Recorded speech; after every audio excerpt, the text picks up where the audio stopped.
नमस्कार, मी विलास बडे. न्यूज 18 लोकमतच्या या बुलेटिनमध्ये आपल्या सगळ्यांचं स्वागत. बुलेटिनच्या सुरुवातीला बातमी वाराणसीतल्या ज्ञानवापी मशीद प्रकरणासंदर्भातली. वाराणसीतल्या कोर्टात याबद्दलची जी सुनावणी झाली ती पूर्ण झालेली आहे. 4 वाजता या संदर्भातला कोर्टाचा निकाल येणं अपेक्षित आहे.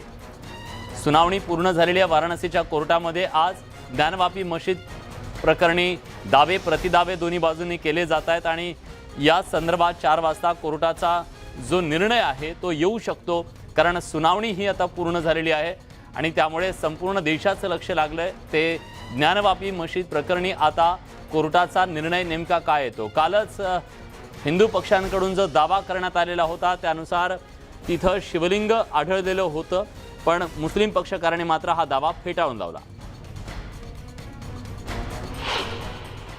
तो प्रार्थना पत्र दिया गया है कि जो सर्वे में दौरान शिवलिंग मिला है उसका सामने जो नंदी हैं उसके तहखाने के सामने जो व्यास जी का तहखाना है उसमें मलबा भरा है, उसकी उत्तरी दीवार का शिवलिंग को ढक दिया गया है। उसको खोलकर और पूर्वी दीवार के दरवाजे खोल करके जो दरवाज़ा बंद किया गया है शिवलिंग के सर्वे कराया जाए, उसकी रिपोर्ट मंगाई जाए। और ब्रैकेटिंग के अंदर पश्चिमी दीवार जो है वहाँ भी बंद है, उसको भी खोल करके किया जाए। न्यायालय भी आदेश नहीं किए है यार। कमीशन रिपोर्ट दाखिल करने के लिए कमिश्नर द्वारा 2 दिन का समय मांगा गया। प्रशांत लीला रामदास आपले दिल्लीचे प्रतिनिधी आता आपल्यासोबत आहे. प्रशांत, आज कोर्टात काय काय झालं, काय तपशील आहे याच्या सुनावणीचा? आज वाराणसीच्या स्थानिक कोर्टामध्ये जो अहवाल कोर्ट कमिशनला द्यायचा होता त्या संदर्भात एक याचिका दाखल करण्यात आली, म्हणजे अर्ज दाखल करण्यात होता. त्या अर्जामध्ये म्हटलं होतं की खासगी कोर्ट कमिशनला जो अहवाल दाखल करायचा आहे त्या अहवाल दाखल करण्यासाठी काही दिवसाची अतिरिक्त मुदत देण्यात यावी. 2 दिवसाची ते 3 दिवसाची अतिरिक्त मुदत द्यावी. याच्या अर्थाने आम्ही जो अहवाल आहे तो संपूर्णपणे तयार करता येईल अशा प्रकारची मागणी खास करून कोर्ट कमिशनच्या वतीने करण्यात आली. त्यावरती सुनावणी झाली आणि दरम्यानच्या काळात सुनावणी होताना 2 दावे प्रतिदावे झाले होते. कोर्ट कमिशन मधले 2 सदस्य जे आहेत त्यांनी एकाने म्हटलं होतं की अहवाल पूर्ण तयार झाला आहे, दुसऱ्यांनी म्हटलं होतं की दुसरा जो सदस्य होता त्यांनी म्हटलं होतं 50% अहवाल पूर्ण झालेला आहे. या दोन्ही याच्यावरती सुनावणी झाल्यानंतर कोर्टाने या संदर्भात स्पष्ट केलं की साधारणतः 3 दिवसाची मुदत देण्याची शक्यता आहे, पण अंतिम निर्णय जेव्हा 4 वाजता या संदर्भातला आदेश येईल लिखित स्वरूपामध्ये तेव्हा स्पष्ट होईल. कारण की ज्या पद्धतीनं ज्ञानवापी मशिदीच्या प्रकरणामध्ये ज्या पद्धतीने चर्चा सुरू झालेली आहे की तिथे कुठेतरी हिंदू जे आहेत त्यांना मान्य जाणारे शिवलिंग तिथे आढळला असा दावा हिंदू पक्षाच्या वतीने केला जातोय. हा दावा कोर्टाचं काम मस्जिद कमिटीने केला आहे. त्यांनी म्हटलंय की अजून अहवालच पुढे आलं नाही, का आपण असे दावे का करताय. आणि ज्या पद्धतीने जो शिवलिंगासंदर्भात आपण जे बोलत आहे शिवलिंग नसून तो फवारा आहे, अशा सगळ्या चर्चा सुरू झालेल्या आहे. त्यामुळे आता जेव्हा 4 वाजता या संदर्भात अंतिम निर्णय येईल तेव्हा स्पष्टपणे बोलणं शक्य होणार आहे. विलास, 4 वाजता काय निर्णय येऊ शकतो, म्हणजे जो अहवाल आलाय त्या संदर्भातला निर्णय येऊ शकतो की काय अंतिम निर्णय असेल तो? नाही, निर्णय आज जी अर्ज होता तो अर्ज होता अहवाल मांडण्यासाठी अतिरिक्त मुदत मिळावी हा अर्ज करण्यात आला आहे. त्याच्यावरती सुनावणी झालेली आहे. महत्वाचं म्हणजे या अहवालाच्या संदर्भात अंतिम निर्णय आज येण्याची शक्यता ती मात्र नाहीये, कारण की अहवाल कोर्टाने स्पष्ट केलं होतं की कोर्ट कमिशन अहवाल तयार करेल, तो अहवाल कोर्टात मांडेल, त्यानंतर कोर्ट आपली भूमिका निश्चित करेल की या संदर्भात काय निर्णय घ्यायचा आहे. मस्जिदीच्या संदर्भात किंवा मंदिराच्या संदर्भात जो वाद सुरू झालाय मंदिर विरुद्ध मस्जिद असा जो सुरू आहे, एक मंदिर आहे की मस्जिद आहे असं जी चर्चा सुरू झाली आहे त्याचा निर्णय नंतर होईल. पण आज निर्णय होण्याची शक्यता आहे की किती मुदत वाढ मिळेल म्हणून. बरं, धन्यवाद प्रशांत, तुम्ही दिलेल्या सगळ्या सविस्तर माहितीबद्दल. दरम्यान मनसेचे प्रवक्ते गजानन काळे यांनी या संदर्भात ट्विट केलंय. ते म्हणतात, शिवरायांच्या भूमीत औरंगजेबाच्या थडग्याची गरज काय? जमीनदोस्त करा हे थडगं, म्हणजे या औलादी इथं माथा टेकायला येणार नाही. माननीय बाळासाहेब ही हेच म्हणाले होते. बाळासाहेबांचं काहीच ऐकायचं नाहीये का? नाहीतरी औरंगाबादच्या नामांतरावरून सरळ सरळ पलटी मारली आहे मामू, असं ट्विट त्यांनी केलंय. त्यामुळे एक नवा वाद निर्माण झालाय.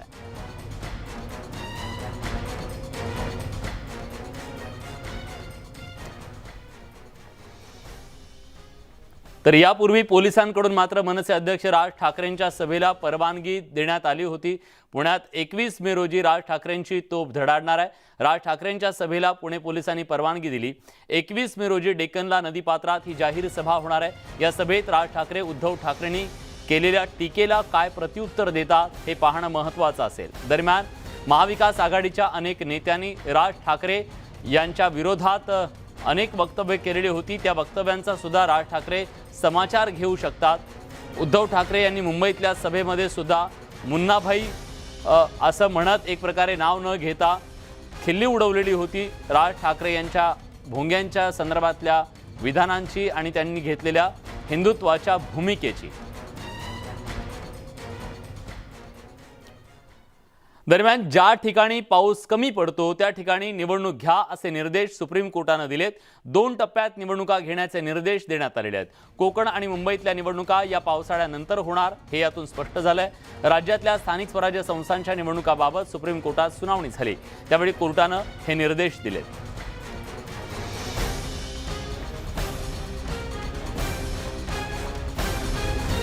तर राज्यातल्या ज्या स्थानिक स्वराज्य संस्थांच्या निवडणुका आहेत त्या निवडणुका कधी घ्यायच्या या संदर्भातलं ओबीसी आरक्षणाचा पेच निर्माण झाल्यानंतर निवडणूक आयोगानं विचारलं होतं सुप्रीम कोर्टाला. सुप्रीम कोर्टानं आज त्याच्या संदर्भातला आपला आदेश दिलेला आहे. प्रशांत लीला रामदास आपले दिल्लीचे प्रतिनिधी आता आपल्यासोबत आहेत. प्रशांत, काय म्हणाले कोर्ट आणि आजच्या कोर्टाच्या निर्णयाच्या नंतर सगळ्यात प्रतिष्ठेची असलेली मुंबई महानगरपालिकेची निवडणूक ही पुढे गेली असं मानायचं? बरोबर आहे. आज जो त्याच्यामुळे अतिशय प्रतिष्ठित मानली जाणारी मुंबई महानगरपालिकेची निवडणूक हे पुढे ढकलण्याची शक्यता आहे. आणि ज्या पद्धतीने माहिती मिळते की या सगळ्या पार्श्वभूमीवरती की कुठेतरी एक चर्चा सुरू झाली होती की निवडणुका पुढे ढकलण्याची शक्यता आहे. त्यामध्ये कोर्टाने जाता त्यावरती शिक्कामोर्तब केला असं म्हणावं लागेल. जिथे पाऊस पडत नाही अशा ठिकाणी, म्हणजे कमी पाऊस पडतो अशा ठिकाणी पहिल्या टप्प्यात निवडणुका घ्यायच्या आहे. जिथे मुसळधार पाऊस पडतो, जर उदाहरणार्थ मुंबई असेल, बाजूचा कोकण परिसर असेल, ज्या भागात जोरदार पाऊस पडतो अशा सगळ्या याच्यावरती साधारणतः दुसऱ्या टप्प्यात निवडणुका घ्याव्या अशा प्रकारचा सल्ला किंवा अशा प्रकारची सूचना सुप्रीम कोर्टाने दिली होती. त्याच्या आधारावरती आता राज्य निवडणूक आयोग निश्चितपणे कार्यक्रम निश्चित करेल निवडणुकीचा आणि त्याच्या आधारावरती निर्णय होईल की साधारणतः जी निवडणूक आहे ती साधारणतः 2 आठवड्यात जी प्रक्रिया आहे ती जाहीर करण्यासाठी सुप्रीम कोर्टाचा आदेश होता. त्या आदेशानंतर आता राज्य निवडणूक आयोग कशा पद्धतीने हा कार्यक्रम जाहीर करतो आणि राज्यातील जे 14 महानगरपालिका आहेत त्यांच्या प्रभाग रचना ज्या अंतिम स्वरूपात होत्या त्या संदर्भात देखील लवकरच निर्णय होईल आणि होऊ शकतं. मुंबई महानगरपालिकेने नुकतीच जो अंतिम प्रभाग रचना जाहीर केली आहे त्याच्या संदर्भात देखील अंतिम निर्णय होईल. आणि महत्वाचं म्हणजे जर बघितलं तर दुसऱ्या टप्प्यामध्ये मुंबईची निवडणूक होण्याची शक्यता आहे, जी प्रतिष्ठित निवडणूक मानली जाते. पण ज्या पहिल्या टप्प्यातल्या निवडणुका आहेत त्या साधारण किती दिवसात होऊ शकतात, म्हणजे सगळी प्रक्रिया पार पाडून? साधारणतः पहिली प्रक्रिया साधारणतः 15 ते 25 दिवसाचा कालावधी हा निवडणुकीसाठी मिळत असतो. कमीत कमी 15 दिवसाचा आणि जास्तीत जास्त 45 दिवसाचा. अशा वेळी जेव्हा निवडणुकीचा कार्यक्रम जाहीर होईल साधारणतः जुलै महिन्यात निवडणुकीचा पहिला टप्पा होण्याची शक्यता व्यक्त केली जात आहे. कारण की त्या काळामध्ये साधारणतः ज्या पद्धतीनं नियम आहे त्या नियमाच्या आधारावरती जर बघितलं तर होऊ शकतं जुलैच्या सेकंड वीक या थर्ड वीक मध्ये पहिल्या निवडणुका होण्याची शक्यता म्हणता येईल. पण राज्य निवडणूक आयोग जोपर्यंत कार्यक्रम जाहीर करणार आहे तोपर्यंत या तारखांवरती बोलणे निश्चित. खरं तारखाबद्दल आपण नाही बोलू शकत कारण निवडणूक आयोग त्याची घोषणा करेल. धन्यवाद प्रशांत, तुम्ही दिलेल्या सगळ्या सविस्तर माहितीबद्दल. पुण्यातील बालगंधर्व रंगमंदिरातल्या कार्यक्रमात झालेल्या राड्यावर गृहमंत्री दिलीप वळसे पाटील यांनी पत्रकार परिषद घेत भाष्य केलंय. राष्ट्रवादी काँग्रेसच्या कार्यकर्त्यांची चूक असेल तर त्यांच्यावर गुन्हे दाखल होतील, तसंच भाजपच्या कार्यकर्त्यांनी चूक केली असेल तर त्यांच्यावरही गुन्हे दाखल होतील असं वळसे पाटील म्हणाले. तर महाविकास आघाडीत सगळं काही अलबेल आहे असंही गृहमंत्री दिलीप वळसे पाटलांनी स्पष्ट केलंय. त्याप्रमाणे जर राष्ट्रवादी काँग्रेसच्या पदाधिकाऱ्यांची चूक असेल तर राष्ट्रवादीच्या पदाधिकाऱ्यांच्यावर सुद्धा त्या ठिकाणी गुन्हे दाखल होतील आणि भाजपच्या पदाधिकाऱ्यांची चूक असेल तर त्यांच्यावर देखील गुन्हे दाखल होतील. आता भाजपच्या पुरुष पदाधिकाऱ्यांनी महिला पदाधिकाऱ्यांना मारहाण करणं किंवा महिलांना मारहाण करणं ही अतिशय आक्षेपार्ह अशी बाब आहे आणि त्याच्यामुळे त्यांच्याविरुद्ध जी कारवाई अभिप्रेत आहे ती कारवाई होईल. मला असं वाटतं की काँग्रेस, राष्ट्रवादी आणि शिवसेना हे तिन्ही पक्ष देखील एकत्रितपणानं काम करतायत. एखाद्या लहान मोठ्या प्रश्नावरून जर कुठं काही मतभेद झाला तर त्याचा अर्थ लगेच महाविकास आघाडीमध्ये काही गडबड आहे असा अर्थ काढायचं काही कारण नाही. त्यांनी आपल्या भावना व्यक्त केल्या असतील, परंतु हीच अपेक्षा आहे की आपल्याला लढायचं आहे ते भारतीय जनता पक्षाच्या विरोधात लढायचं आहे. त्यामुळे शिवसेना, काँग्रेस, राष्ट्रवादी या सगळ्या पक्षांनी एकत्रित राहूनच काम करणं अभिप्रेत आहे आणि त्या दृष्टीने आमचा प्रयत्न आहे असं आहे. त्यांनी तसं म्हटलं होतं. खरं तर त्यांनी नंतर आपली भूमिका त्याच्यामध्ये बदललेली आहे. मुळामध्येच अशा विकृत प्रवृत्तीचं समर्थन कोणी करू नये, कारण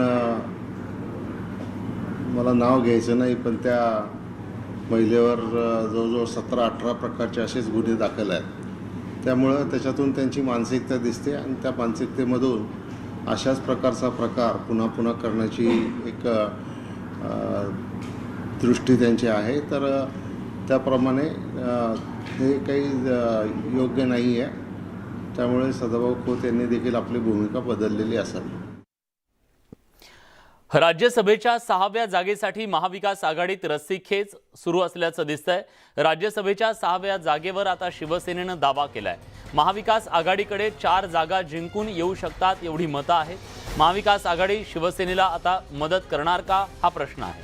6व्या जागेसाठी सध्या चुरस सुरू झाली आहे. सध्या महाविकास आघाडीकडे 169 आमदार आहेत. शिवसेनेचे 55, राष्ट्रवादी काँग्रेसचे 54, काँग्रेसचे 44, इतर पक्षांचे 8 आणि अपक्ष 8 असं महाविकास आघाडीकडे संख्याबळ आहे. तर भाजपकडे 113 आमदारांचं संख्याबळ आहे. भाजपचे 106, रासपचा 1, जनसुराज्यचा 1 आणि अपक्ष 5 आमदार अशा एकूण 113 आमदारांची संख्या भाजपकडे आहे. राज्यसभेच्या एका जागेसाठी 42 मतांची गरज असते. महाविकास आघाडीकडे 169 आमदार आणि भाजपकडे 113 आमदार आहेत. संख्याबळानुसार शिवसेना, काँग्रेस आणि राष्ट्रवादीचा एक उमेदवार सहज राज्यसभेवर निवडून जाऊ शकतो, तर भाजपचे 2 उमेदवार राज्यसभेवर जाऊ शकतात. तिसरी जागा भाजपनं लढवल्यास फोडाफोडी करावी लागू शकते.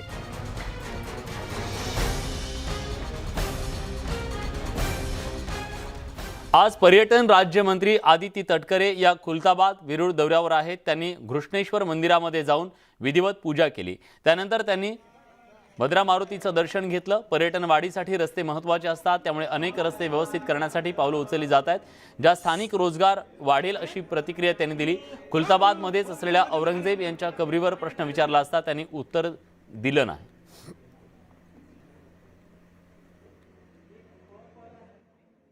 प्रादेशिक पर्यटन अंतर्गत यंदाच्या वेळेला आपण जे काही तीर्थक्षेत्र आहेत याकडे जाणारे पोच रस्ते असतील, तिथल्या काही मूलभूत सुविधा असतील, या आपण जास्तीत जास्त देण्याचा प्रयत्न केलेला आहे. मोठ्या संख्येने भाविक या तीर्थक्षेत्रांमध्ये नेहमीच येत असतात, त्यामुळे ते येत असताना त्यांना चांगल्या पद्धतीच्या सुविधा उपलब्ध व्हाव्या. इथं शौचालय असतील, पोच रस्ते असतील, परिसर सुशोभीकरण असेल, यावर जर प्राधान्य दिलं तर भाविकांनाही चांगल्या सुविधा उपलब्ध होतील आणि आणखीन पर्यटक आणि भाविक यावे यासाठी सुद्धा निश्चितपणाने ते उपयुक्त ठरेल आणि त्यानुसार आजचे हे विविध कार्यक्रम आयोजित केले गेलेत. माझी खात्री आहे की मर्यादित कालावधीमध्ये दर्जेदार असं काम या योजनेअंतर्गत प्रस्तावित आणि मंजूर केलेल्या कामांचं होईल. दत्त मंदिर जे आहे, पुरातन दत्त मंदिर आहे आणि तिथं जाणारा दर्गाही आहे, दोन्ही लागून आहे. पुरातन असणारं ते दत्त मंदिर आहे, त्याला एक इतिहास आहे. त्याला जाणारा पोच रस्त्यासाठी जवळपास आपण 1 कोटी इतका निधी हा मंजूर केलेला आहे. त्यामुळे तेही काम पुढच्याच आठवड्यामध्ये सुरू होईल, कारण त्याची इतर सर्व प्रक्रिया ही झालेली आहे. त्यामुळे हे तीर्थक्षेत्र आणि यांचा एक सर्किट जर तयार करण्यात आला तर येणाऱ्या भाविक हे जास्तीत जास्त इतर राहण्याच्या दृष्टिकोनातून निश्चितपणाने उपयुक्त ठरेल. जितकं भाविक जास्त राहतील तितकं स्थानिकांना रोजगार आणि त्यातून एक चांगल्या पद्धतीचं अर्थचक्र हे तयार होऊ शकेल. तिकडे आता एक महत्त्वाची बातमी समोर येते. दाऊद इब्राहिमचा साथीदार आता पोलिसांच्या ताब्यात आहे. गुजरात एटीएसने ही कारवाई केली असून त्याला अटक करण्यात आली आहे. 1993च्या बॉम्बस्फोटातला मुख्य आरोपी असलेला हा व्यक्ती अहमदाबादमधून त्याला पकडण्यात आलेला आहे. 4 जणांना एटीएसनं अटक केलेली आहे. बनावट पासपोर्ट तयार करून हे सगळेजण आले होते. अबू बकर युसुफ भटाकला ही अटक करण्यात आलेली आहे. दाऊद इब्राहिमचा साथीदार म्हणून त्याला ओळखलं जातं. हे दोघंही जण सध्या गुजरात एटीएसच्या ताब्यात आहेत. अजित मांढरे आपले प्रतिनिधी आता आपल्यासोबत आहेत. अजित, ह्या व्यक्ती कोण आहेत, त्यांचा काय रोल राहिलेला आहे आतापर्यंत आणि त्यांना कशी अटक झाली?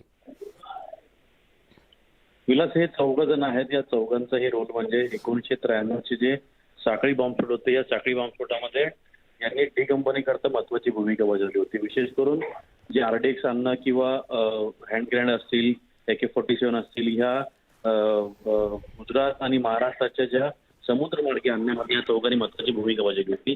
त्यातल्या काही जणांना शिक्षा झालेली आहे, शिक्षा त्यांनी भोगितलेली आहे. त्याचबरोबरीनं काही जण असे आहेत ज्यांच्यावरती आरोप करण्यात आले होते, पण कालांतराने पुराव्याअभावी त्यांना सोडण्यात आलेलं आहे. तर ह्या सगळ्या गोष्टी ज्या आहेत ह्या 1993 झाल्या. पण त्यानंतर देखील हे 4 जे आहेत ते डी कंपनीच्या कनेक्टमध्ये होते. आणि असं सांगितलं जातं की सध्या NIA ने टेरर फंडिंग मार्फत जी गुन्हा दाखल केलेला आहे आणि त्याच्यावर जी कारवाई सुरू आहे त्याचाच एक भाग म्हणून नुकतंच NIA ने मुंबईमध्ये मोठी कारवाई केली होती. या कारवाईनंतर गुजरातमध्ये देखील मोठ्या प्रमाणामध्ये NIA सर्च ऑपरेशन करत होतं. पण त्याआधीच बनावट पासपोर्ट बनवून हे जे सगळे 4 जण आहेत हे भारत सोडून जाण्याच्या तयारीत होते अशी माहिती मिळते. त्यांच्याकडे बनावट पासपोर्ट देखील सापडलेले आहे. हे सगळे लोक जे आहेत ते कुठे कुठेतरी अजूनही डी कंपनीशी संबंध होते. डी कंपनी काम करत होते आणि एकंदर भारताकडचा धोका कसा निर्माण होईल याची सगळी कामकाज जे आहे ते तिघं करत होते. विलास, धन्यवाद अजय, तुम्ही दिलेल्या सगळ्या सविस्तर माहितीबद्दल. यानंतर बातमी आंदोलनाची आहे. CNGच्या दरमध्ये सातत्यानं वाढ होते आणि त्या विरोधात आता आंदोलन पुकारण्यात आले. रिक्षा आणि टॅक्सी चालकांनी हे आंदोलन पुकारलंय. भाडं वाढवून देण्याची मागणी त्यांनी केलेली आहे. मुंबईत रिक्षा टॅक्सी चालकांनी हे आंदोलन पुकारलेलं आहे. महानगर गॅसच्या मुख्यालयावर त्या सगळ्यांनी मोर्चा काढलेला आहे आणि भाडेवाढीच्या मुद्द्यावर टॅक्सी चालक अतिशय आक्रमक झालेले आहेत. एकतर CNGचे दर इतके वाढलेले आहेत, पण टॅक्सी आणि ऑटोचं रिक्षाचं जे भाडं आहे ते मात्र वाढलेलं नाहीये. ते पण वाढवायला हवं अशी मागणी या सगळ्यांनी केलेली आहे. कारण आपल्याला अनेक अडचणींना सामोरं जावं लागतं असं त्यांचं म्हणणं आहे. जे गॅसचे दर जे आहेत ते सातत्यानं होत आहेत. शशांकराव आपल्यासोबत आहेत. सर, काय प्रतिक्रिया, कारण का मोठ्या संख्येने इथे रिक्षा चालक आलेले आहेत, नेमकं कशा संदर्भात हे आंदोलन आहे? असं आहे की 2004 पासून मुंबई MMR रिजन मधल्या सर्व रिक्षा या CNG गॅस इंधनावर चालतात. त्यांना सक्ती केली गेली होती कारण की प्रदूषण मुक्त मुंबई करायची होती. आज प्रायव्हेट गाड्या सुद्धा CNG वर आहे आणि CNGचे दर फार मोठ्या प्रमाणात वाढलेले आहेत. गेल्या 1.5 महिन्यामध्ये जवळपास 25% CNGचे दर वाढले आहेत. रिक्षा चालकांना व्यवसाय करणं कठीण होत आहे आणि आमची मागणी आहे की CNG रिक्षा चालक मालकांना हे अनुदानित दरांवर दिले पाहिजे. कारण की सार्वजनिक प्रवासी वाहतूक आहे रिक्षा. जर भाडे दर वाढवले गेले तर नागरिकांवर सुद्धा त्याचा फटका पडणार आहे आणि जवळपास MMR रिजनमध्ये रोज 70 लाखाहून अधिक नागरिक हे रिक्षाचा वापर करतात. तर आम्ही गेल्या महिन्यामध्ये राज्य सरकार आणि MGL ला लिहिलं होतं, कारण की राज्य सरकारचं 10% स्टेक आहे या MGL मध्ये. तर आम्ही त्यांना लिहिलं होतं की अनुदानित दरांवर रिक्षाला देण्यात यावं. अजूनपर्यंत काही कारवाई केलेली नाही, म्हणून आज हा प्रचंड मोर्चा आणलेला आहे. आता निवेदन देणार आहोत. अपेक्षा आहे की अनुदानित दरांवर देण्याचं त्यांनी निर्णय घ्यावा. टाइम बॉन्ड देणार आहेत या बाबतीत?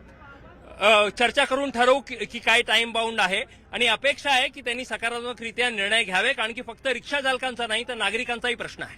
जर याच्यावरती सकारात्मक निर्णय नाही झाला तर कुठेतरी भाडेवाढ केली तर नागरिक संतप्त होऊ शकतात. त्याच्यातनं मार्ग कसा काढणार आहात? हाच मार्ग आहे की अनुदानित दरांवर तुम्ही दिलं पाहिजे. अनेक ठिकाणी आपण बघतो सबसिडी दिली जाते, मग एवढ्या मोठ्या प्रवासी वाहतुकीला का नाही? जर कुठेही या मागण्यांचा विचार केला गेला नाही तर आक्रमक पवित्र असेल? नक्कीच असेल आणि त्याचा निर्णय नंतर घेऊ. नक्कीच शशांकराव आपल्यासोबत होते. जर रिक्षा चालकांच्या बाबतीत आणि CNGच्या बाबतीत जर लवकर निर्णय घेतला नाही आणि अनुदान जे आहे ते दिलं नाही तर मात्र तीव्र आंदोलन छेडू अशा पद्धतीचा इशारा शशांकराव यांनी दिलाय. Video journalist Sandeep मोरेसह Vishal Patil, news 18 Lokmat, Mumbai. ब्रेकनंतर तुमचं पुन्हा एकदा स्वागत. कांद्याचे भाव गडगडल्यानं कांदा उत्पादक शेतकरी हवालदिल झालाय. 2 रुपयात आपला कांदा विकला जात असल्यानं आम्ही जगायचं कसं असा सवाल हा पोशिंदा उपस्थित करतोय. 50 ते 60 हजार एकरी खर्च करून पिकवलेल्या कांद्याला कवडीमोल भाव मिळतोय. अहमदनगर जिल्ह्यातल्या अनेक बाजारपेठांसह राज्यातल्या इतर बाजारपेठांमध्ये सुद्धा हीच परिस्थिती आहे. त्यामुळे आज कांद्यानं शेतकऱ्यांच्या डोळ्यात पाणी आणलंय.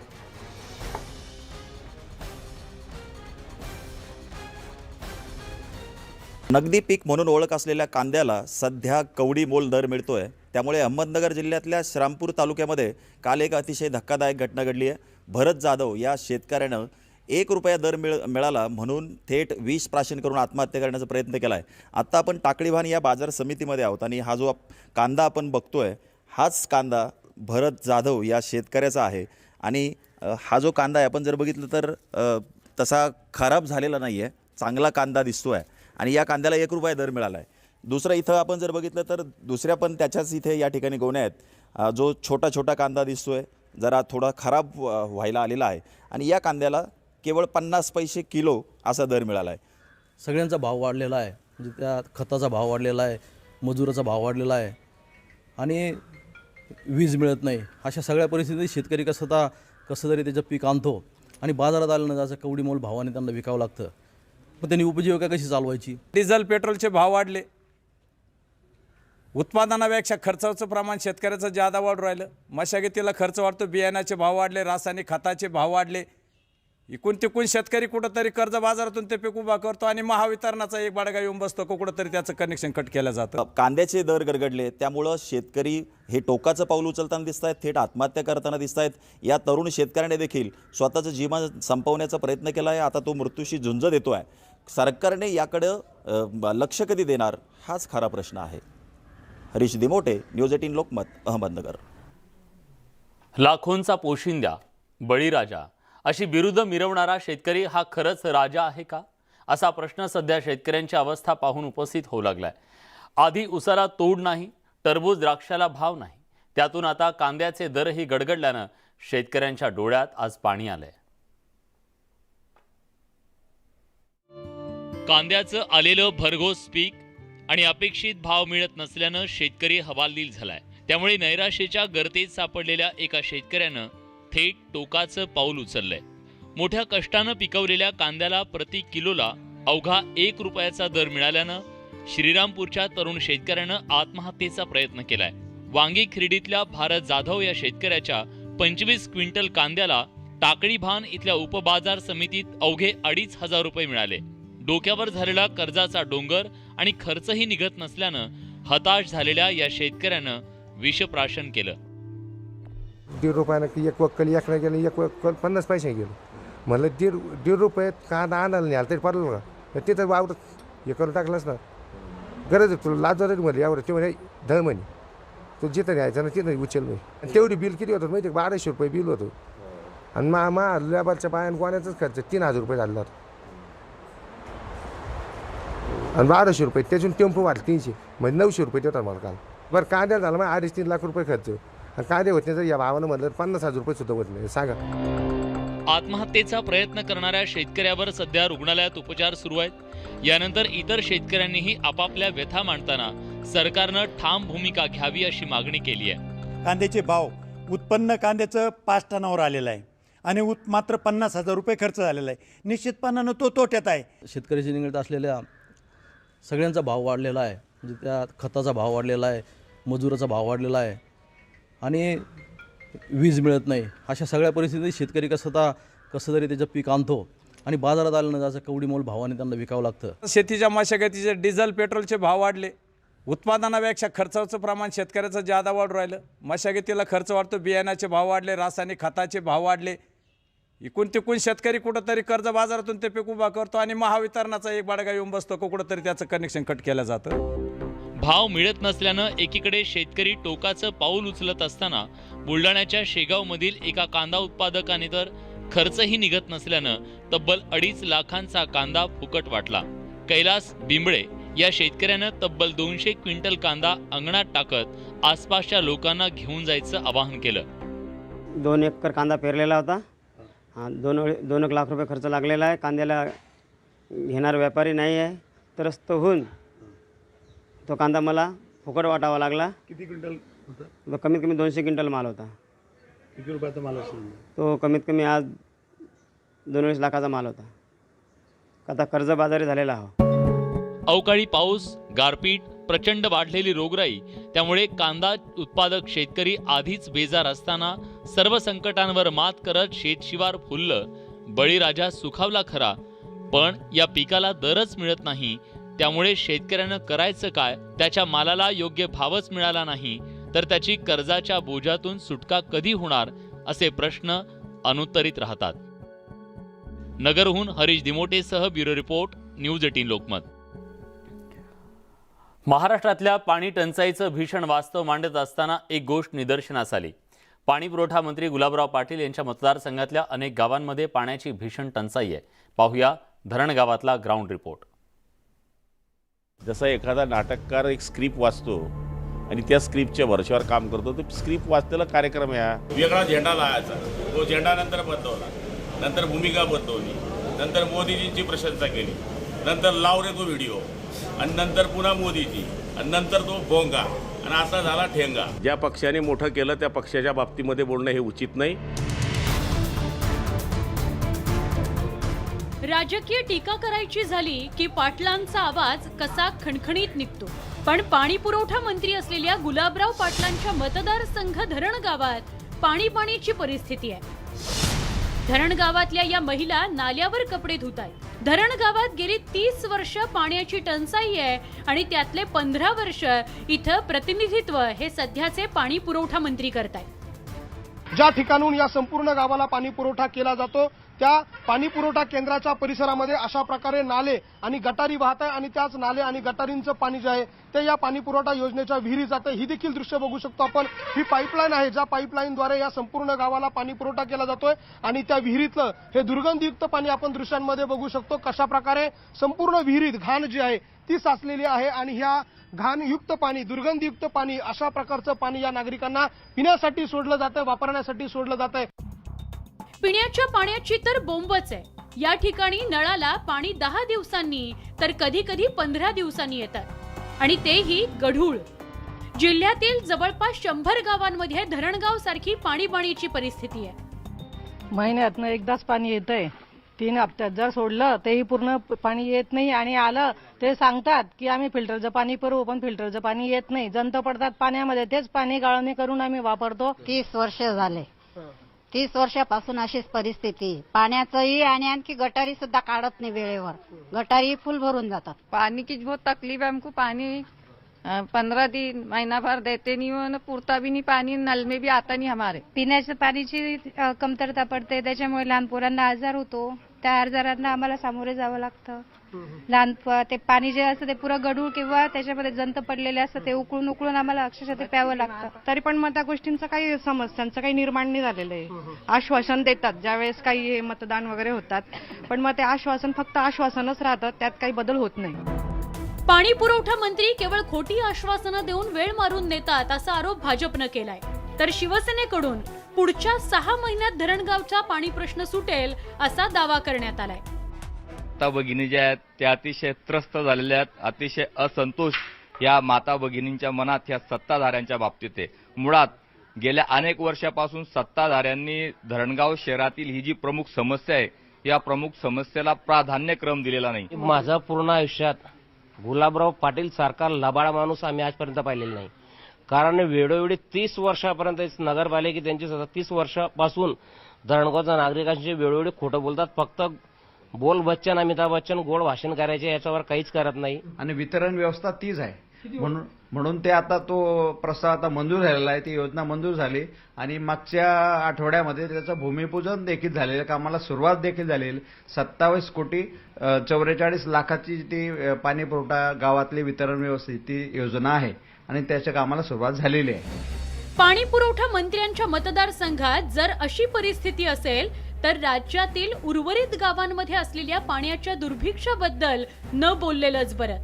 नुसती आश्वासन आणि घोषणांपेक्षा गुलाबराव पाटील, तुम्ही प्रत्यक्षात धरणगावच्या पाण्याचा प्रश्न किती दिवसात सोडवणार याचं उत्तर द्या आधी. लक्ष्मण घाटोळ आणि नितीन नांदुरकर सह ब्युरो रिपोर्ट, जळगाव. भुसावळमध्ये ऐन उन्हाळ्यात कमी दाबानं आणि अवेळी पाणी पुरवठ्यानं डोकं वर काढलंय. काही भागात 12 ते 14 तास उशिरानं पाणी मिळतंय. भुसावळला पाणी पुरवठा करणाऱ्या यंत्रणेवरचा रॉ वॉटरची पाईपलाईन 3 मे रोजी फुटली. त्यामुळे 6 दिवस पाणी पुरवठा ठप्प होता. 9 मे रोजी यंत्रणा दुरुस्त झाल्यानंतर पाणी पुरवठा सुरू करण्यात आला. मात्र आता अवेळी आणि कमी दाबानं पाणी पुरवठा केला जातोय. त्यामुळे नागरिकांना अनेक हाल अपेष्टांना सामोरं जावं लागतं.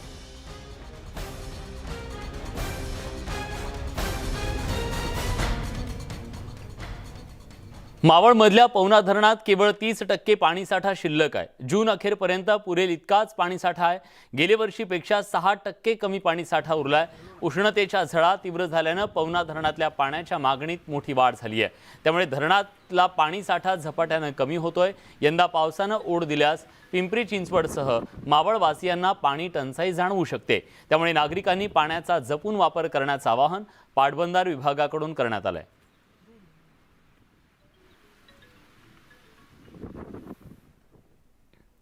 तिकडे औरंगाबादमध्ये सुद्धा पाणी टंचाईचा मुद्दा चांगलाच तापलाय. पाणी टंचाईच्या मुद्द्यावर जनशक्ती संघटनेनं घागर मोर्चा काढला. डोक्यावर हंडे घेऊन महिला या आंदोलनात सहभागी झालेल्या होत्या.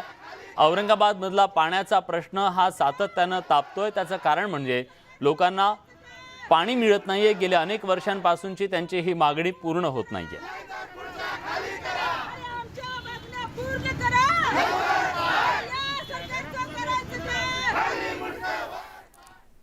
ठाणे जिल्ह्याला पाणी पुरवठा करणाऱ्या बारवी धरणात 41% पाणीसाठा शिल्लक आहे. 3 ते 3.5 महिने पुरेल इतका पाणीसाठा शिल्लक आहे. सर्वाधिक धरणं ही ठाणे जिल्ह्यात असून सुद्धा जिल्ह्याच्या अनेक भागात पाणी टंचाईच्या झळा नागरिकांना सहन कराव्या लागतात. धरण परिसरातला आढावा घेतला आमचे प्रतिनिधी गणेश गायकवाड यांनी.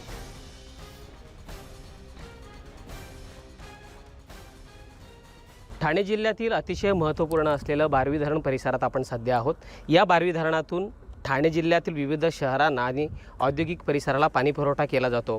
सध्या या बारवी धरणामध्ये किती पाणी आहे आणि परिस्थिती काय आहे पाण्याची आपण जाणून घेऊयात. डेप्युटी इंजिनियर सर आहेत बारवी धरणाचे, त्यांच्याकडनं माने सर. सर, काय सध्या धरणाची परिस्थिती आहे, किती पाणीसाठा आहे? आजच्या घडीला 340 MCM आपली बारवी धरणाची कॅपॅसिटी आहे.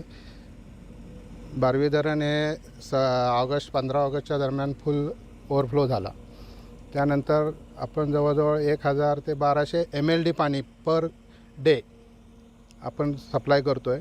ठाणे जिल्ह्यातील विविध शहरं, विविध औद्योगिक क्षेत्र यांना आपण पाणी पुरवठा करतो. आजच्या घडीला आपली लेवल आहे ती 62.91 मीटर आहे आणि स्टोरेज आहे ते जवळपास 139.17 MCM आजची स्टोरेज आहे. म्हणजे जवळजवळ 41% आज पाणीसाठा उपलब्ध आहे. तरी सर साधारणतः पाऊस जर उशिरा झाला तर किती दिवस आणखी हा पाणीसाठा पुरू शकेल? तरी अजून जवळपास 3.5 ते 4 महिने पाणी पुरवठा करू शकतो आपण. एवढे पाणी उपलब्ध आहे आपल्याकडे. उंची वाढल्यानं हा फरक जाणवतोय. पाणी वाढल्यामुळे फरक आहे. म्हणजे जवळजवळ पाऊस जरी लांबणीला गेला तरी जवळजवळ 3 ते 3.5 महिने पाणी पुरणार आहे आणि त्याच्यामुळे ठाणे जिल्ह्यातील ठाणेकरांना किंवा इतर शहरांना चिंता करण्याची गरज नाही आहे. पाणी टंचाई जाणवणार नाही आहे, कारण बारवी धरणामध्ये सध्या तरी मुबलक साठा आहे असं म्हणता येईल. गणेश गायकवाड, न्यूज 18 लोकमत, बारवी धरण. एक महत्त्वाची बातमी येते राज्यातल्या शेतकऱ्यांच्यासाठी, ऊस उत्पादक शेतकऱ्यांच्यासाठी. आता शेतकऱ्यांचा संपूर्ण ऊस गाळप होईपर्यंत साखर कारखाने सुरू राहतील असं राज्याचे मुख्यमंत्री उद्धव ठाकरे यांनी निर्देश दिलेत. 1 मे नंतर गाळप झालेल्या अतिरिक्त ऊस गाळपासाठी 200 रुपये प्रति टन इतकं अनुदान दिलं जाईल. न्यूज 18 लोकमतनं राज्यातल्या अतिरिक्त ऊसाचा प्रश्न लावून धरला. त्यानंतर आता राज्याचे मुख्यमंत्री उद्धव ठाकरे यांनी पहिल्यांदाच या संदर्भातलं भाष्य केलंय आणि राज्यातल्या ऊस उत्पादक शेतकऱ्यांना एक दिलासा देण्याचा प्रयत्न केलेला आहे. कारण जोपर्यंत राज्यातला शेतकऱ्यांचा ऊस शेतात उभा आहे तोपर्यंत कारखाने चालू राहतील असं त्यांनी सांगितलंय. त्यामुळे काहीसा दिलासा मिळू शकतो. पण सध्याच्या परिस्थितीमध्ये 12 महिन्यांचा ऊस 16-18 महिन्यांपर्यंत गेलेला आहे आणि शेतकऱ्याला हा ऊस जगवता नाकीनऊ आलं. पाण्याची मोठी अडचण आहे आणि तरीसुद्धा या सगळ्याबद्दल आता एक दिलासा राज्य सरकारकडून मिळताना दिसतोय. वैभव सनवणे आपले प्रतिनिधी आपल्यासोबत आहेत. वैभव, हे अनुदान नेमकं कुणाला असेल 200 रुपयांचं? दुसरं, शेतकऱ्यांना या निर्णयाचा किती फायदा होऊ शकतो? विलास, हा वैभव, माझा आवाज तुमच्यापर्यंत पोहोचतोय? हा. राज्य सरकारनं जे 200 रुपये अनुदान प्रतिटन देण्याचा निर्णय घेतलाय ते कुणाला दिलं जाणार आहे? शेतकऱ्यांना की कारखानदारांना? आणि दुसरं म्हणजे या निर्णयाचा शेतकऱ्यांना कसा फायदा होईल?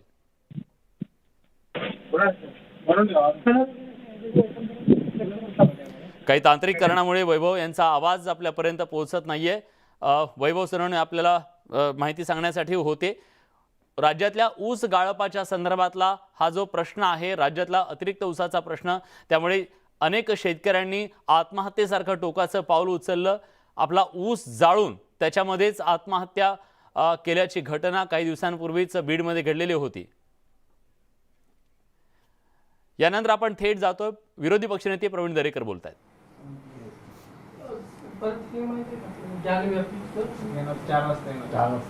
आल्यावर बोलू.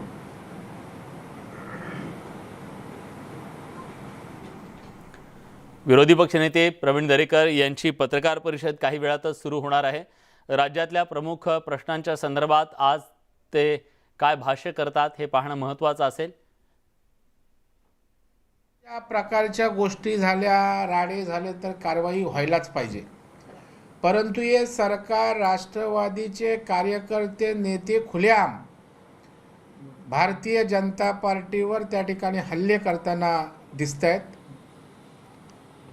स्मृती इराणीचा कार्यक्रम असताना कार्यक्रमात राष्ट्रवादीच्या कार्यकर्त्या घुसल्या, त्यांच्यावर कारवाई नाही. शिवसेनेच्या वतीनं त्या ठिकाणी हल्ले झाले. मोहित कंबोजच्या गाडीवर, रवी राणांच्या घरी असेल, त्याचबरोबर किरीट सोमय्यांच्या गाडीवर असेल दगडफेक झाली. मला वाटतं सरकार पुरस्कृत राष्ट्रवादी असेल, शिवसेना त्या ठिकाणी हल्ले करते. गृहमंत्री महोदय त्यावर कारवाई आपण करत नाही, काय बोलत नाही.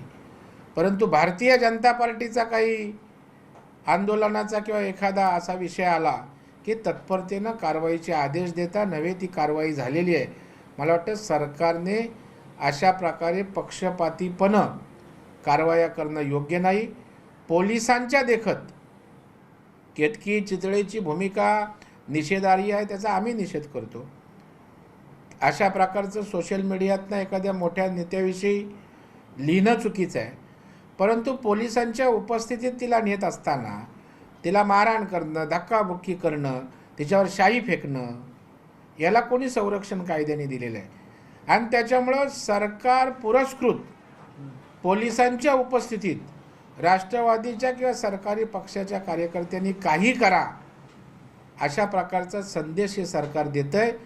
आणि भारतीय जनता पार्टीनं किंवा विरोधी पक्षानं त्या ठिकाणी काही केलं की त्यांना आम्ही ठेचून काढू, कारवाई करू, अशा प्रकारची भूमिका या सरकारची दिसते. तुमचे सहकारी सदाभाऊ खोत एका वृत्तवाहिनीला मुलाखत देत असताना देखील राष्ट्रवादी काँग्रेसचे कार्यकर्ते घुसले, त्यांच्यासमोर जोरदार घोषणाबाजी करण्यात आली. पोलिसांनी त्या सर्व कार्यकर्त्यांना अडवलं, मात्र तरीही कार्यकर्ते आपल्याला आक्रमक होताना पाहायला मिळाले. एकीकडे स्मृती इराणीचा मुद्दा असेल, दुसरीकडे केतकी चितळेला जेव्हा न्यायालयात घेऊन जाताना राष्ट्रवादीच्या महिला कार्यकर्त्यांकडून मारहाण केली जात असेल आणि सदाभाऊंचा मुद्दा असेल. राज्यामध्ये नेमकं काय सुरू आहे?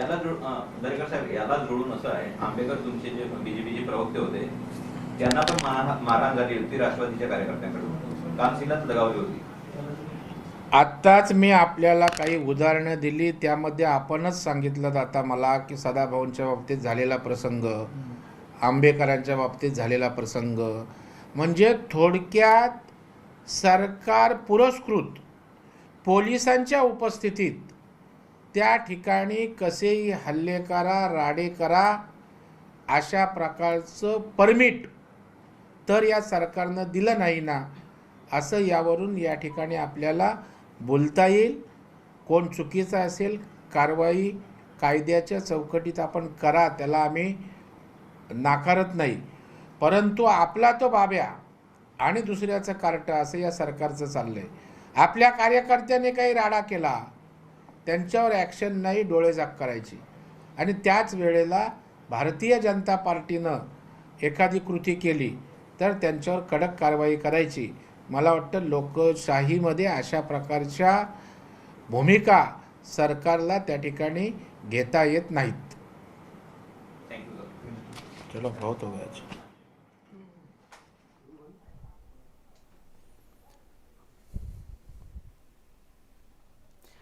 तर विरोधी पक्षनेते प्रवीण दरेकर यांनी सत्ताधारी काँग्रेस, राष्ट्रवादी आणि शिवसेनेवरती निशाणा साधलेला आहे. ज्या प्रकारे भाजपच्या कार्यकर्त्यांवरती सूडबुद्धीनं कारवाई केली जाते त्याच्यावर त्यांनी बोट ठेवलंय. एक छोटासा ब्रेक, कुठे जाऊ नका, पहा फक्त न्यूज 18 लोकमत. ब्रेकनंतर तुमचं पुन्हा एकदा स्वागत. राज्यात यापुढे कोणत्याही महिलेवर पुरुषानं हात उगारल्यास त्याचा हात तोडून त्याच्या हातात देईन असा कडक इशारा सुप्रिया सुळे यांनी दिलाय. काल पुण्यात राष्ट्रवादीच्या महिला कार्यकर्त्यांना आंदोलनाच्या दरम्यान मारहाण झाली. त्यानंतर आज सुप्रिया सुळेंनी जळगावात हा इशारा दिलाय.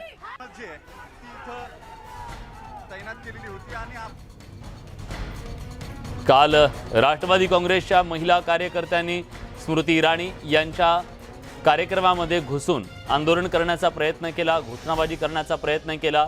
भाजप आणि राष्ट्रवादी काँग्रेसचे कार्यकर्ते एकमेकांना भिडले. याच दरम्यान राष्ट्रवादी काँग्रेसच्या महिला कार्यकर्त्यांना भाजपच्या कार्यकर्त्यांनी मारहाण केलेली होती आणि त्यानंतर हा सगळा वाद चिघळला आणि आता सुप्रिया सुळे यांनी अतिशय कडक शब्दामध्ये आपली प्रतिक्रिया नोंदवली आहे.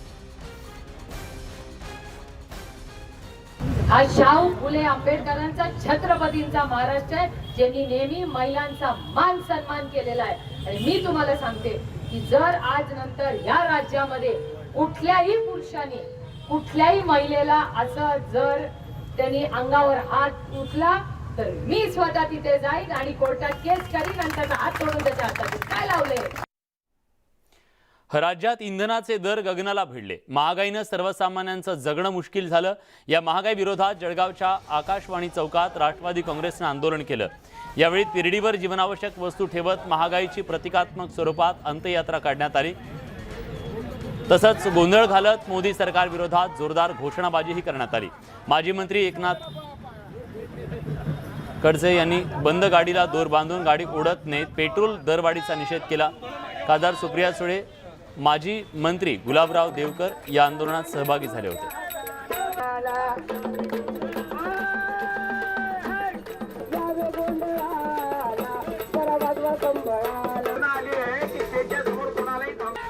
₹10 एक लिंबू स्वप्नात तरी पाहिलं होतं का तसं? आणि त्याचे पैसे शेतकऱ्याला मिळत असेल तर चल नाही 20 रुपये देते, काय प्रॉब्लेम आहे? त्याला मिळतात का? तर नाही मिळत. कशामुळे भाव वाढ झाली आहे? 2 रुपये मिळतात. पेट्रोल आणि डिझेल 10 रुपयाची नोट बघता ना, शाननी घेऊन फिरतो, त्याला देतो आणि हातात काय मिळतं? आमच्या घरात ते लिंबू सरबत बंद आहे. तुमच्या घरात काय परिस्थिती आहे मला माहिती नाही. कोल्हापुरातील महापालिकेचं जलतरण तलाव बंद असल्याच्या निषेधार्थ कोल्हापुरात आम आदमी पार्टीच्या वतीनं आंदोलन करण्यात आलं.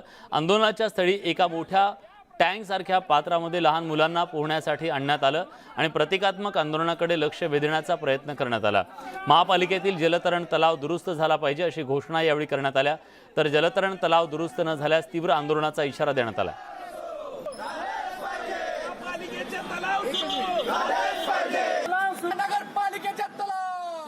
5 वर्षापासून माळी कॉलनीचा तलाव तर 2-2.5 वर्षापासून अंबाई टँक बंद आहे आणि या पार्श्वभूमीवर आम्ही हे प्रशासनाचं लक्ष वेधावं, महानगरपालिकेला याचं गांभीर्य समजावं म्हणून आम्ही त्यांच्या दारामध्ये काईल आंदोलन घेतलंय.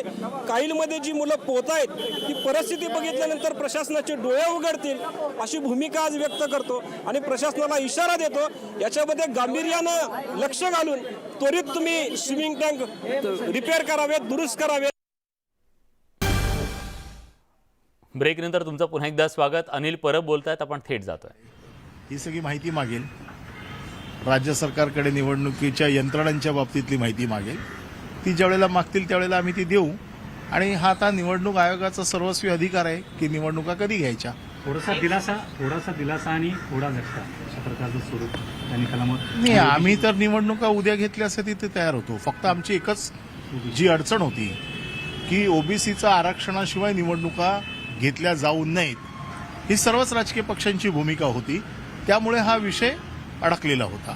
हे स्पष्ट झालेलं आहे की मुंबई आणि कोकणातल्या ज्या काही निवडणुका आहेत त्या पावसाळ्यानंतरच होणार. त्यामुळे हे आता निवडणूक आयोग ठरवेल, हे कोणी दुसरं कोणी ठरवू शकत नाही. हा निवडणूक आयोगाचा अधिकार आहे की निवडणुका कधी घ्यायच्या. 2 टप्प्यात निवडणुका होणार हे जवळपास स्पष्ट झालेलं आहे. मी पुन्हा सांगतो की आता हे निवडणूक आयोगाने ठरवायचं आहे की कधी निवडणुका घ्यायच्या. 2 टप्प्यात घ्यायच्या, 1 टप्प्यात घ्यायच्या, 3 टप्प्यात घ्यायच्या, पाऊस नाही त्या ठिकाणी अगोदर घ्यायच्या का, पाऊस आहे त्या ठिकाणी अगोदर घ्यायच्या, कशा घ्यायच्या, हा सर्वस्वी अधिकार आता निवडणूक आयोगाकडे. कोर्टाचा प्राथमिक अहवाल पाहिला गेला तर आदेश पाहिले गेले तर पहिल्या टप्प्यात ज्या निवडणुका होतील त्या ओबीसी शिवाय होतील. आणि नंतरच्या तुकतीतून ओबीसी यावर आता बोलणं उचित ठरणार नाही, कारण ह्याच्यावरती निवडणूक आयोग काय निर्णय घेते यावर सगळं अवलंबून आहे. महाराष्ट्रात सर एक महाराष्ट्रातील राज्यसभेच्या 6 जागांसाठी निवडणुका होत आहे. शिवसेना दुसऱ्या उमेदवारासाठी आग्रही आहे, म्हणजे महाविकास आघाडीचे एकूण 4 उमेदवार रिंगणामध्ये असतील. शिवसेना आग्रही आहे दुसऱ्या उमेदवार. शब्द दिलेला आहे नेत्यांना की जो आपला तळागाळातला कट्टर शिवसैनिक आहे त्याला यांना राज्यसभेवर पाठवायचं. तर महाविकास आघाडी तेवढा मतांचा कोटा आहे 4 उमेदवार निवडून आणण्यासाठी. शिवसेनेचा दुसरा उमेदवार निवडून येईल एवढंच मी आत्ता आपल्याला सांगतो. उद्धव ठाकरेंनी जे प्रॉमिस केलेलं आहे आणि काल एक शरद पवारांची क्लिप आहे ती पुन्हा व्हायरल केली जाते आहे की उरलेली मतं आहेत राष्ट्रवादीची छत्रपती संभाजीराजेंना दिली. या बाबतीत तिन्ही पक्षाचे नेते बसतील. महाविकास आघाडीचा उमेदवार असेल तो शिवसेनेच्या कोट्यातला असेल आणि तो कसा निवडून आणायचा याची स्ट्रॅटेजी हे तिन्ही पक्षाचे नेते बसून ठरवतील. पण मला पूर्ण खात्री आहे की उमेदवार दुसरा निवडून येणार. मराठा कार्ड पुन्हा वापरलं जाईल. नाही, मी या बाबतीत आता मी बोलणं काहीच उचित होणार नाही, कारण याचे सर्वस्वी अधिकार हे आमच्या पक्षप्रमुखांकडे आहेत. त्या बाबतीमध्ये पवारसाहेब, उद्धवसाहेब आणि काँग्रेसकडनं बाळासाहेब वगैरे ही ज्येष्ठ मंडळी निर्णय घेतील. भाजपकडनं तिसरा उमेदवार रिंगणात दिला तर निवडणूक प्रक्रिया जी आहे ती होण्याची शक्यता आहे. त्यानुसार घोडेबाजार देखील होण्याची शक्यता आहे आमदारांचं. मतदान दाखवून करायचं असल्यामुळे घोडे बाजाराचा प्रश्न येत नाही. घोडा कितीला विकला गेला ते कळेल. हिंदी में जानना चाहेंगे, आज जो कोर्ट का निर्णय आया है कि बरसात को जहां पर नहीं हो रही है या जहां हो रही है उस हिसाब से आने वाला कॉर्पोरेशन इलेक्शन दिया जाए, इसको सरकार कैसे देगी? इसका मतलब ये होता है कि ये सब अधिकार गए हैं इलेक्शन कमीशन के पास में. अब इलेक्शन कमीशन इसकी जांच करेगी और वो डिसाइड करेगी कि कब इलेक्शन कौन सी कब लेनी है. जहाँ पर बारिश नहीं है, जहाँ पर इंफ्रास्ट्रक्चर पूरा तैयार है, तो वो अभी शायद राज्य सरकार से मांग करेगी. वो जो हवामान का हमारा जो डिपार्टमेंट है उनसे बात करेंगे और वो सब तय करेंगे. इलेक्शन कमीशन के हाथ में अभी ये सब खेल है कि कब ये इलेक्शन लेना है, कब नहीं लेना है, कौन सी जगह पे बारिश है, कौन सी जगह पे बारिश नहीं है, ये सब इलेक्शन कमीशन अब तय करेगी. या सगळ्या घडामोडींसोबत बुलेटिनमध्ये आपण इथेच थांबतोय. ताज्या घडामोडींसाठी बघत रहा न्यूज 18 लोकमत.